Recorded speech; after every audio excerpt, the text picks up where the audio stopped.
بسم اللہ الرحمن الرحیم۔ فعل مضارع کا ترجمہ ہمیشہ ہے، ہوتا ہے، کرتا ہے، لکھتا ہے، پڑھتا ہے، پڑھے گا سے وغیرہ سے کیا جائے گا۔ جیسے سورۃ الفاتحہ میں ایاک نعبد، یا اللہ ہم تیری ہی عبادت کرتے ہیں۔ نعبد کہ ہم آپ کی ہی عبادت کرتے ہیں، نعبد فعل مضارع ہے، نفعل کے وزن پر ہے۔ علامت مضارع 4 ہیں، یعنی جس فعل کے شروع میں یہ 4 حروف ہوں گے تو یہ علامت ہوگی کہ یہ فعل مضارع ہے، اور یہ علامت ہمیں بتائے گی کہ یہ حاضر ہے، غائب ہے، متکلم ہے۔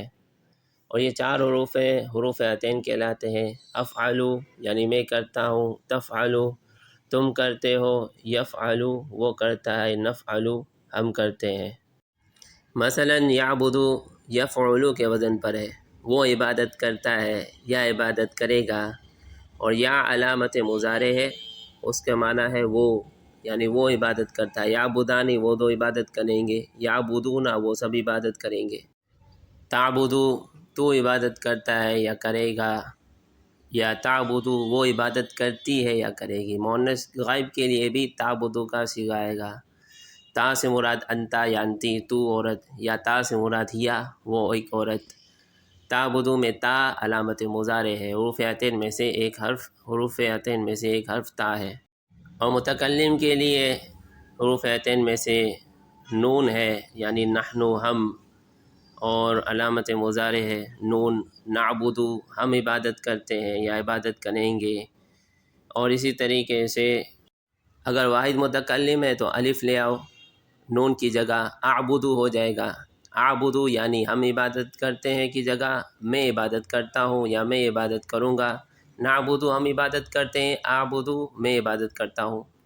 اگر تثنیہ اور جمع بنانا ہے تو یفعلو کے آخر میں یا تفعلو کے آخر میں الف نون لے آؤ، یفعلانی ہو جائے گا۔ اور جمع بنانا ہے تو واو اور نون لے آؤ، یفعلو کے آخر میں واو اور نون لے آؤ تو یفعلون ہو جائے گا، یعنی کہ وہ سب کرتے ہیں۔ تفعلون تم سب کرتے ہو، یفعلانی تم دو کرتے ہو۔ تو یہ تثنیہ اور جمع کی علامت ہوگی، آخر میں الف اور نون تثنیہ کی علامت، اور آخر میں واو اور نون یہ جمع کی علامت۔ خلاصہ یہ ہوا کہ علامت مضارع اس کے ذریعے سے فعل مضارع کو پہچانا جائے، اور علامت مضارع وہ 4 ہیں، ان کا مجموعہ حروف عطین کہلاتا ہے۔ الف، تا، یا اور نون یہ ہمیشہ فعل مضارع کے شروع میں ہوں گے۔ فعل ماضی فعل اگر اس کو مضارع بنانا ہے تو اس کے شروع میں حروف عطین میں سے کوئی ایک لفظ لایا جائے۔ افعلو بن جائے گا تو میں نے کیا، تفعلو تم نے کیا، یفعلو اس نے کیا، نفعلو ہم نے کیا۔ اسی طرح نعبدو اور نکتبو ہم لکھتے ہیں، اور یکتبو وہ لکھتا ہے، ینصرو وہ مدد کرتا ہے، انصرو میں مدد کرتا ہوں۔ تو اس طریقے سے اس وزن پر صیغے وہ بنتے جائیں گے، اور قرآن کریم کا ترجمہ سمجھنے میں آسانی ہوگی۔